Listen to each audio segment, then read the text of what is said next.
This is an Infiniti Q50, and for a long time this was the sales leader as far as Infiniti cars go. It beat out the QX60, which has now recently passed it. The QX60 is an SUV versus the Q50 is a sedan, which is very strange to have a sedan be the bestseller. But the Q50 is an excellent car, and today I'm going to go over why you should pick this over some of its German competitors. Taking a look exterior-wise on the Infiniti Q50, let's first start at the back of the Q50. So the Q50 has these taillights here, and they are LEDs on the top here, and these run, of course the lights are on, so these are what you're going to see. The lights are on, and as well you have your brake lights down here, as well as your turn signals are built into those, and then your reverse light moving over to center. And then down here we also have chrome all across the top here, as well as the bottom underneath the license plate, and the top also gets a spoiler. And then down here we of course have the bumper, and then twin exhausts on the bottom here, just single on each side. There's two of them, and yeah, let's see the center. Let's do it. Now taking a look at the side profile of the Q50, we first start down here with these wheels. So these are 5 spokes, and of course these are the winter tires the car's running on, so these aren't the stock wheels. But from stock you also get 5-spoke wheels. And moving back over here, you have the badge here for the 3.7 liter V6 that's in this car. And if we move even further back here, we have of course the mirrors here, which are sculpted pretty cool, and they have the turn signal that runs all the way down here, but it's a little bit more exciting than most mirror turn signals, as it does get really big back here, and it's kind of cool, and it also has this cool line on top. And we also follow this line all the way that starts at the front fender of the car, all the way moves to the back of the car here, and at some point here it kind of dies out and moves into the rear window, the rear door window, and a new line starts down here too, and this follows all the way out to the back.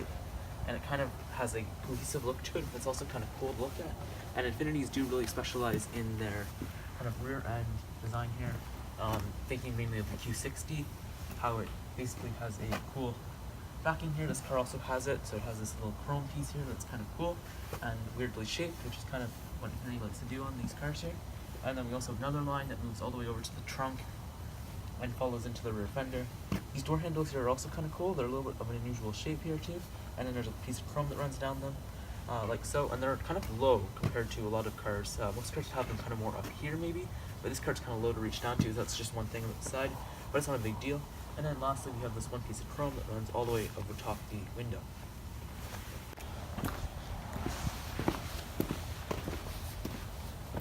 Taking a look now at the front design of the Q50, this is where it really looks mean. So it's a very mean looking car coming down the road. So you have these headlights that are basically angled towards the center here, which gives for a really kind of mean and sporty aggressive look. And then down here we of course have the LED headlights, the LED daytime running light that runs around it, and another strip similar to how the rear works with an LED daytime running light that goes all the way over top the entire light itself. Moving over here we have this cool bumper. So this bumper here, it has these inlets, or I don't know what you call those, but kind of these points that stick in, and then chrome all the way across the top here and the bottom. And then in the center here we have the big Infiniti badge in the center here with these cool kind of diamond style grill pieces, and they're kind of in this gray color. And then moving down here we have more chrome over towards the turn signal, which is located down here at the bottom, as well as the fog lights. And the entire front of the car is very sporty, very aggressive, and works pretty good with the car. Now let's take a look underneath the Q50's hood. So the Q50 originally started out with your choice between either the 3.5 liter hybrid or the 3.7 liter naturally aspirated V6. So back in 2014, 2015, this is 2015, when the car came out, basically there was only 2 engine options, which was a naturally aspirated 3.7 or the 3.5 liter V6 in the hybrid. That's still for sale today, but the 3.7 liter was phased out. Let's talk a little bit about this. So this engine makes 328 horsepower, which is more than the new entry V6 in the newest Q50. So you get no turbos, so no turbo lag, but you still get way more power than the base entry V6 in the newest Q50. So let's talk a little bit more about that hybrid. So that hybrid makes 328 horsepower from a V6, and it's a pretty efficient hybrid too, and it really does compete itself with the vehicles like the Lincoln MKZ hybrid too. And then the newest engines in the Q50 are the 3 liters and the 2 liters. So there is a 2 liter you can choose from, rear-wheel drive or all-wheel drive, and it's a 2 liter turbocharged engine. And then we also have the twin-turbo 3 liter V6s. So the entry is the 300, so it's 300 horsepower, 3 liter twin-turbo. And then you can also step up to the Red Sport version, which is 400 horsepower, same engine, but yet makes 100 more horsepower. So if you are looking for a early Q50, go with the 3.7 liter. It's still a solid engine. If you do really want the twin turbo though, you can, I guess, just go for a newer one, or you can bump yourself up to one of those Q50 red spots. Stepping up to your Q50, you have, oh yeah, it's the same key in the GTR. You have the Nissan smart key system that's found in every single car basically that made by Nissan or Infiniti, including the Nissan GTR. This key basically just has the Infiniti badge instead of a Nissan badge or a GTR badge, depending on what car you buy. And then moving down here, you have, of course, your lock, unlock, your trunk system, and your alarm. And like I said before, it's a pretty nice key, but it does seem a little bit outdated, and it seems a little bit weird they put it in every single Nissan car. It's pretty light, and yeah. So all you have to do in order to get into your car is, of course, step right up, and sometimes, I think when the lights are on or something, there will be a little light that comes on like that when you unlock it, and it'll come on so you can basically see the door handle on the car itself when you're walking up to it. So all you have to do, like I did before, is just put your hand behind the door, unlock it, and all you have to do to lock it is just push this button, unlock, and then to unlock it, hands behind the door handle, and open it right up, like so. Stepping in, it's a definitely interesting looking interior, and we'll go over it in a minute. Now that we're inside the Infiniti Q50, all we have to do to start it up is put your foot on the brake, and if you have your key in your pocket, simply push the button, and the car will start right up for you. But just for the purpose of this review, let's just put it into its on mode. So now we're inside, let's first take a look at what happens when you turn it on. So when you do turn it on, the gauges do a nice full sweep. So let's move over to the actual gauge cluster. So right now, basically when we start up the car again, a logo of the Infiniti, or actually the Infiniti Q50 itself, comes up in the center, and then it gives you a warning that it's low outside temperature. But basically to search through these, you just use your steering wheel controls here, and there's a bunch of different modes you can choose from, compass, or tire pressure, some of the warnings for the car, fuel range, average speed, trip distance, just a bunch of other stuff inside these menus here that'll help you when driving. And then moving over to the left and the right gauges, so on the left you have your tachometer, on the right you have your speedometer, and they're very nice. They have this purple kind of inside, which is nice, and it's like this inside light that's purple, and it just gives the interior definitely a really nice look. And then also in the center here, you have on the bottom your what gear you're in, as well as the mileage in the car, and then as well on the top you have the time and the outside temperature, and then you have the oil temperature on the left, and on the bottom of the right gauge you have the fuel. So moving over to the center display here, so we have two displays basically. Moving over to the touch screens now, so you have two basically. So the one on top here is basically the display for navigation. So the navigation system works pretty good. It's surprisingly quick to use, even though this car came out in 2015. Well, the car actually came out in 2014. It's the 2015 year. It's a pretty easy system to use. It's good, and it's very responsive. It's very quick. The graphics aren't as good as what you kind of expected in a modern day car, but they're still decently good.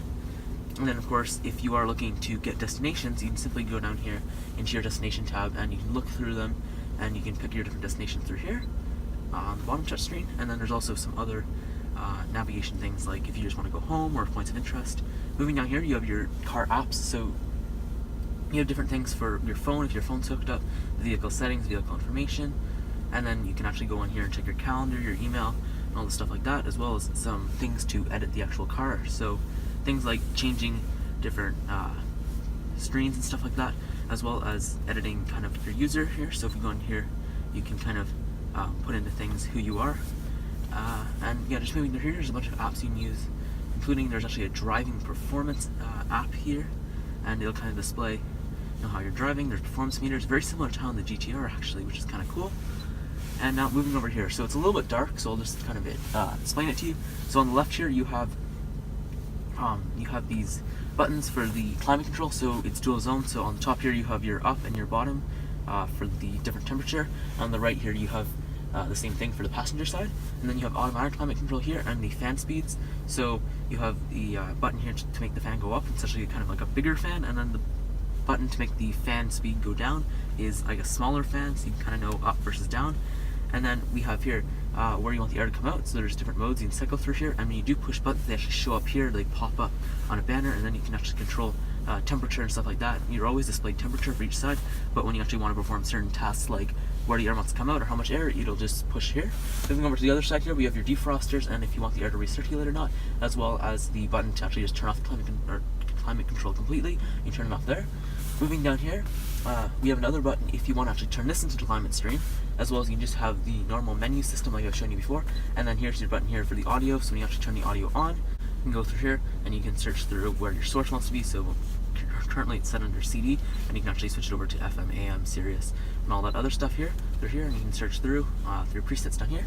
Moving down here, we have the buttons to change, of course, your track. So if you're listening to a CD, you can push through here, or also your button to switch over to Sirius radio, or circle through actually all your radio systems are here. And then moving down here, we have the buttons for the heated seats. This car just has one position heated seats for the front passenger seat, or the front and driver and passenger seats. No ventilated seats and no multi-stage level seats. But I think if you do choose to get a higher trim model, you'll probably get ventilated seats if you go for a newer model. And moving down here, we have a little ashtray here with a little cigarette lighter, or a little 12-volt outlet here too. And then moving over here, we have the transmission for the 7-speed automatic. And it's a pretty nice looking transmission. It's a pretty basic transmission selector, but I do like the shift boot. It's nice and big, and there's lots of leather to it. And then you have it down here. So this transmission is a 7-speed, like I said before, and there's a manual mode, so you can actually go up or down the gears. Because this car doesn't have paddle shifters, you have to use this if you want to manually control your gears.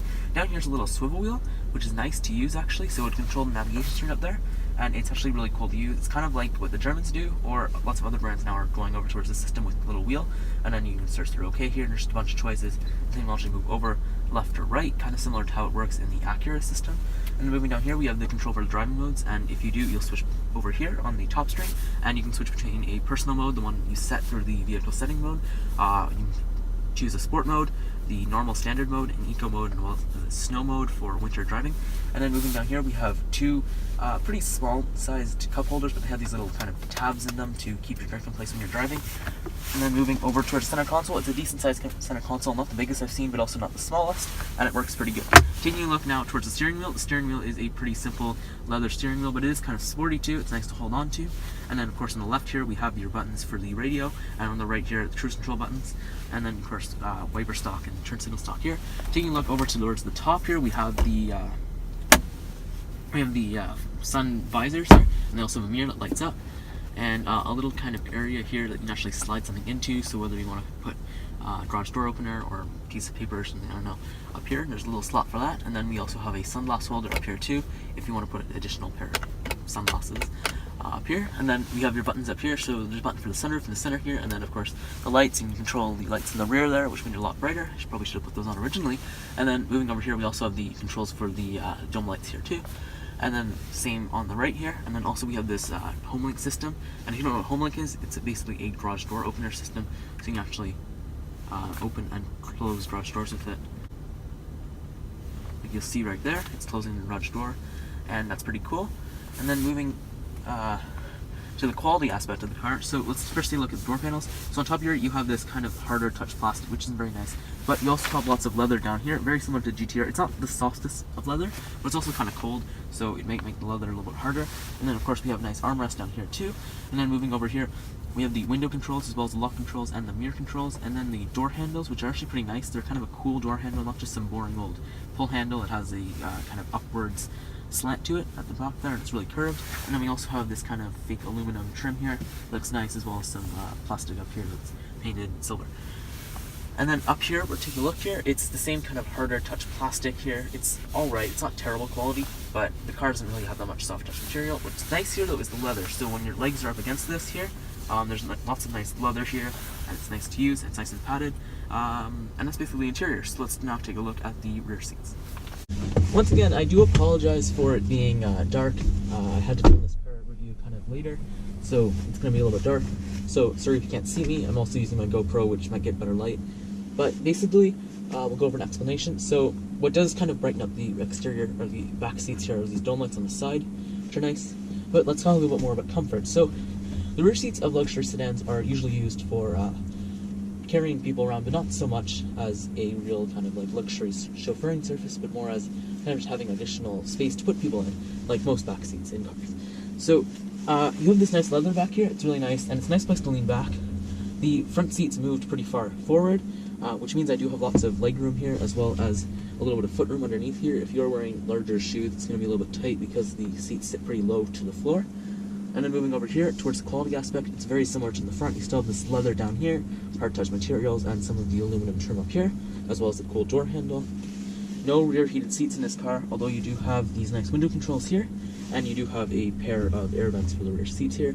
A pretty basic back seat, but still very comfortable and easy to live with. Now it's really dark, and I really applaud you if you can actually see me, but I'll just kind of explain it so you know a little bit better about what's in the trunk. So the great thing about this trunk is you don't have to have your key with you, and all you have to do, as long as the car's unlocked, is just push the button underneath, and the trunk will open up like so. Once again, I apologize, there's some stuff back here, but the trunk is pretty deep, it's also pretty wide, and as you can see, it can carry quite a bit of cargo back here.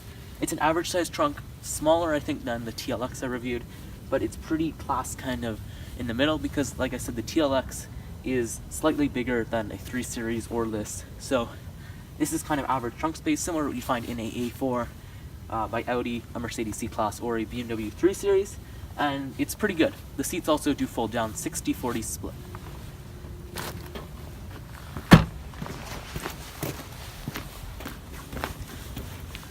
So, what do I think about the 2015 Infiniti Q50 3.7 liter V6 all-wheel drive Limited? I personally think that this car is really good. So I haven't of course had a chance to be in it, driving around in it, but from what I can tell, the car has great dynamics, and it might not be as sporty as maybe an M3 or a C63 or an RS4, but I think it's still a pretty good car overall, and for what you're paying for, which is usually a lot less than what you pay for a German car, I think it's pretty class competitive. I think that the safety features are up to class as well, and I think the overall design of the car I personally like a lot more than some of the more blander cars like the 3 Series, and yeah, it's a pretty good car. At the end of the day, if you really are looking for a kind of sub $50,000 luxury sedan, then the Q50 is a great choice. Thanks for watching, make sure to subscribe, check out my merchandise, which is pretty terrible, but there'll be a link anyway if you want to check it out, as well as check out my website and my Instagram at DMGarageOfficial, and I hope to see you next time.